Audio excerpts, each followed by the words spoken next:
In this video, I'm going to share with you what you can expect as we transition into the Aquarian Age and the 5 things that you can do about it to thrive in these new times.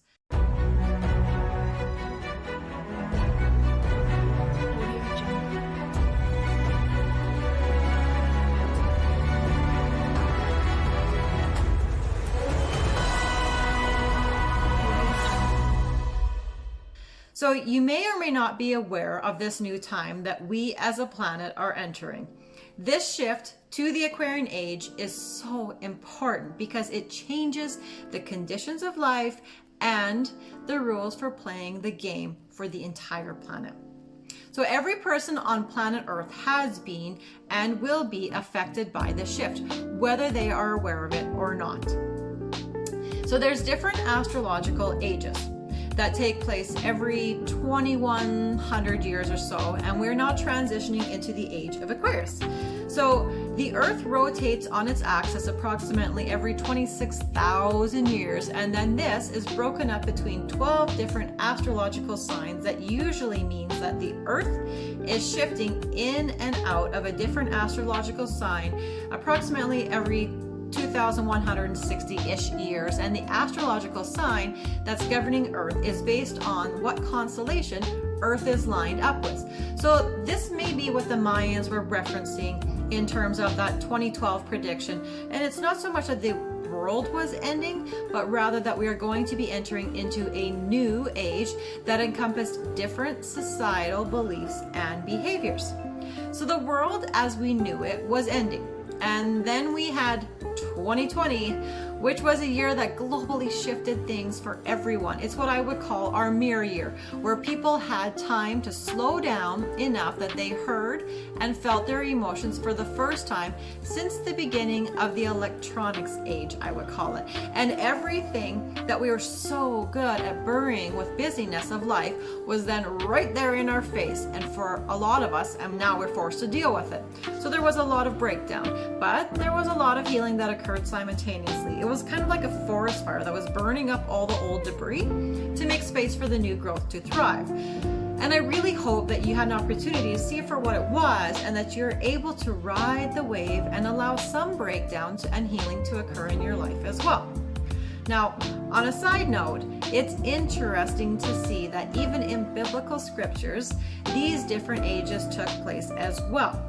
For example, Moses and the 10 Commandments during the age of Aries, which is also symbolized by the ram.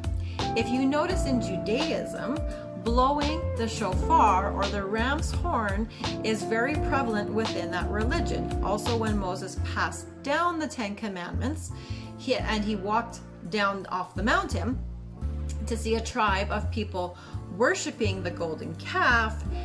Now, interesting, the golden calf is symbolized in the astrological age before, which was Taurus. And Moses had people killed for the worshiping of golden calves at that time, which was the previous way of worship in the scriptures. So the age that we were just in or are transitioning out of is the age of Pisces, which is symbolized by the fish. And again, even in biblical scriptures, there is many references of Jesus and the fish in the New Testament, like when he fed the crowd of 5,000 from 5 loaves or 2 fish, or when he walked on water, or he calmed the stormy seas when they were fishing. And we can see its effects in the past, and every person on the planet Earth has been and will be affected by the shift, whether they are aware of it or not, because we are in a transition phase. So it's helpful to look at where we came from so that we have a better idea of where we're going and how things may be changing, and as well what we can watch for in the near future. So if you watched my video previously about COVID, you'll see I talked a lot about that the shift was coming, and I'll post a link to that below. So the Piscean age, which has been dominated by masculine energy and characterized by force, hierarchy, control, domination, structure, and power, the key to the astrological sign of Pisces was I believe. So during that age, in order for us to have survived, we needed to find someone or something to believe in. And when you found that thing, you really attached yourself to it and you use it like a template or a guide on how to live. So this could have been something like a religious body or a political ideology, devotion to something, or identity, such as in employment, for example, I'm a lawyer or I'm a doctor. And the keys of life were hidden in those halls of the synagogues, the monasteries, the ashrams, and the governing organizational bodies. So then in the Piscean Age, you didn't need to know the secrets. You only needed to know how to find the leaders and the guides who did. And that's where we get the term blind faith. This created so many vertical hierarchies, which we're all familiar with, and it was essential to find your pecking order in that. And there was always a ladder to be working up in the workforce or in structures of civilization with the alpha dominant personalities as the leaders. Sound familiar? This has been the foundation for human consciousness for the past 2100 plus years. And everything that you've learned from your parents and from their parents and the parents of them going back 2,000 years has been colored by this Piscean frame of reference. And now all that's changing. It's interesting that in 1969, the song The Age of Aquarius by the Fifth Dimension lyrics said that when the moon was in Jupiter in the 7th house and Jupiter aligns with Mars, peace will guide the planets and love will steer the stars. We just saw that a couple of months ago. And then it talks about harmony and understanding, sympathy and trust abounding, no more falsehoods or derisions, golden living dreams and visions, and mystic crystal revelation, and the mind's true liberation. So this song, interestingly, really articulates a lot of the new focuses of things that we can expect and see more of. The Aquarian Age will be recognized by the shift towards networks and community and collaboration and sharing of information. The key phrase to the astrological sign of Aquarius is, I know. So we've gone from this Piscean age of I believe now into I know. And the reason that this is important is because it's about connecting to our own knowing without the need for an intermediary like what we believed we required previously. So now we're in the age of Aquarius, of information, and nothing is secret anymore. All information is available just at your fingertips. Where the Piscean age was organized in a vertical up-down structure of hierarchies, now we have the Aquarian age, which is organized in a really horizontal network. It's opening up the world to true equality. So during this age, the focus is no longer going to be on your identity and justifying your existence, but on accepting yourself as a complete person who does not need something external to complete you. Because you are ready to accept that you have the knowledge and the wisdom within yourself. It is no longer necessary to attach yourself to something or to someone outside of you, but to become your own leader and to help others to do the same. So instead of being like a railroad car that's being pulled by an engine, you become your own engine, which also brings with it responsibility. So it's your responsibility now as the engine to stay on the tracks and keep moving forward as you grow and evolve. So with this understanding, it's easier to comprehend what has been happening in the world over the last 50 years on the inner level. Since the 1960s, there's been a huge movement towards personal transformation, things like self-awareness, self-improvement, yoga, meditation, tai chi, alternative healing, natural foods, holistic medicine, and other things. But there's also been a major increase in depression and suicide, anxiety, stress, drug abuse, both pharmaceutical and recreational. In the outer world, we have seen amazing changes in civil rights, in environmental consciousness, women's rights, gay rights, global consciousness, and those kinds of things. And we've also seen a rise of fundamentalism, terrorism, racism, and general fear-mongering. Like any major shift, this one is also bringing out the best. and the worst in mankind. Some people are preparing for this new shift by opening their hearts and their minds and embracing this new age, while others are really intimidated by the changes that they don't understand. And so they resist it, and they talk continuously about the ways of returning to the past. And transformation is not always an easy process. For example, say you try and lose weight, it's not considered easy or effortless. Or say you want to move a house, like we just did a 5-bedroom house. It takes a lot of work to sort and pack and move and then unpack. However, if you stick with it, it always feels rewarding. Transition is when the old isn't quite gone yet and the new isn't quite solidified. But now imagine every person on this planet, all the billions of people going through the same shift. We are in a time of radical change. So what you'll notice is the battle between the old idealism, religious, and power bodies are butting heads with that new feminine energy and the spirit of community and interconnectedness. And so during this crossover time, there's a lot of people, especially those who have a hard time embracing change, that are going to find this new way of being a threat. So it's a time for great potential growth and expansion. However, for some, it will also be a time of frustration and suffering.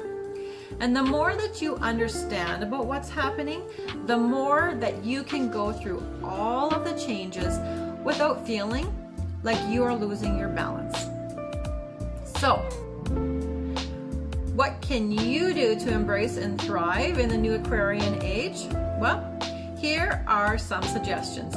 5 of them, in fact. First one is, I suggest having a daily connection practice. Every spiritual tradition has one thing in common, a daily practice. And this can be many things. It can be yoga, meditation, chanting, prayers, contemplation, even exercise or getting out in nature or journaling. It's not so much important what you do, but that you do something daily with an intention to let go of your blocks and focus on being present. For me, it's ultra running and quiet times of reflection, contemplation, a huge one's time in nature, and I love doing yoga nidra. So these are the tools that I engage in almost daily, and I urge you to find your own path and collect tools for your own toolbox of resources to help you surf those waves rather than to be like drug under by the undercurrent. Tip number 2 is notice when fear, despair, overwhelm, and anxiety come knocking at your door, and listen for the messages that they're bringing you. There's so much happening that can trigger emotions, whether it's the media, the environment, politics, terrorism, waves of illness, or whatever it is. If you understand that these emotions of fear and despair or overwhelm are all symptoms of transition or a time of awakening, then you can go through them without losing your center.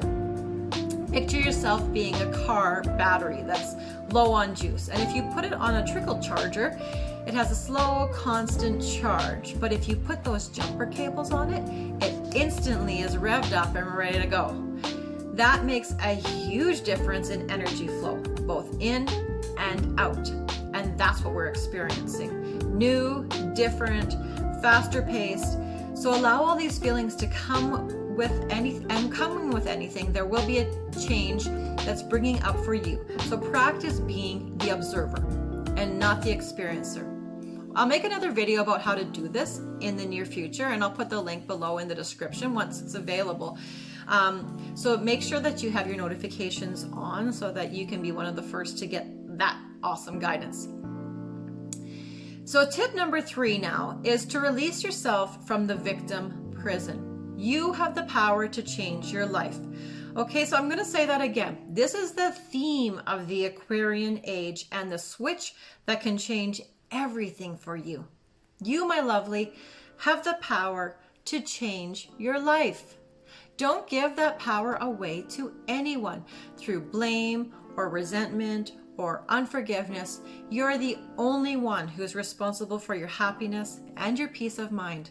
So please don't buy into anyone else's view, which requires you to own less than 1000% of your responsibility, making your life exactly what you want it to be. I'm recording a video right now also about this, the self-imposed victim prison, how to know if you're in it and how to heal it. It's a gooder, and you definitely want to watch that one as soon as possible as well. So the Aquarian Age is all about empowerment and conscious choices, which brings us to our next way to thrive in the Aquarian Age, which is number 4, live from the heart. The Aquarian Age is all about feeling over thinking. Not that thinking doesn't have a place, but rather lead with the heart and let the mind support the heart rather than the other way around that we used to operate. By leading with the mind, and in most cases we ignored those signals of the heart. The heart is now your internal compass. So instead, we access the compass of the heart to lead us forward, and we're no longer needing someone to tell us what to do or how to achieve X, Y, Z. Now we can use our hearts to guide us along this journey, and we allow ourselves to be led by our intuition. In the Piscean Age, we had our mind coming up with ideas, and whatever it came up with, we did. And now we're reversing that a little bit by using the heart to lead and the mind as an instrument, not as the commander anymore. The thoughts, planning, and structure can all come in after the intuitive idea appears. And after the feeling and the heart is aligned, then guess what? The mind comes in to support and create. Here's a little fun fact for you, or a trivia moment. Interestingly, the element of the heart chakra from a Hindu perspective, which I teach in my chakra course, is air, and the age of Aquarius is also symbolized by the element of air. So we're being asked to lead with our heart in this new age, which is completely synchronized with the same element of air. And this will really help to activate the intuitive guidance. The heart is very at home in its element now. So celebrate it and allow it to lead you as it guides you into your transition through the Aquarian Age. And last but definitely not least, the most important way to thrive in our new era is number 5, to be a source of light. The fastest way out of the feeling of powerlessness is to help others. And the more people who consciously choose to embrace this exciting new era, the easier the transition will be for everybody. It is a spiritual truth that a small percentage of people who have shifted their consciousness can influence the rest of humanity. Remember that 80-20 rule? That 20% of the people can influence 80% of the population? If you're here, you're one of those pioneers. You were born for this, my dear. So find a way to spread your light. And there are so many ways to have an impact, like by teaching or healing, creating, making community networks, serving, spreading hope, appreciation, and most importantly, loving. Even if it's just choosing loving thoughts or words about others, this increases your vibration and up-levels the vibration of others around you.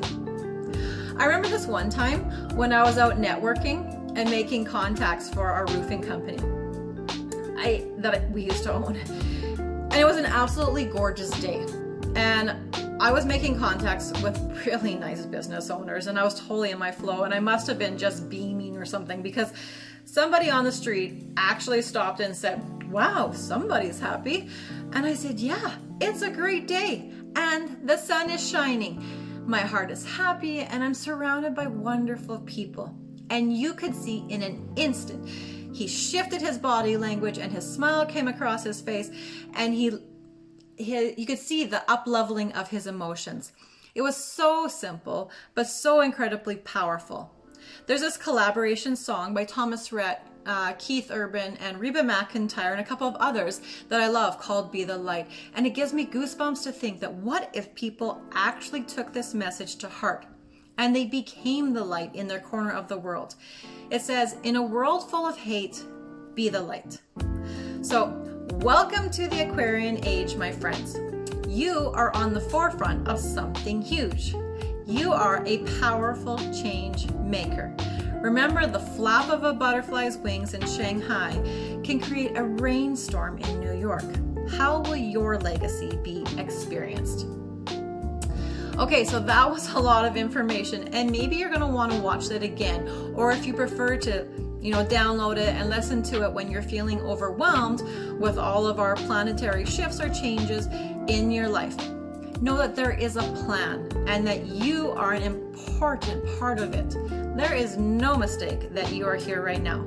And if there was anything that I talked about today that you would like clarity or some further information on, post it in the comments section below and I will post a video to comment to you.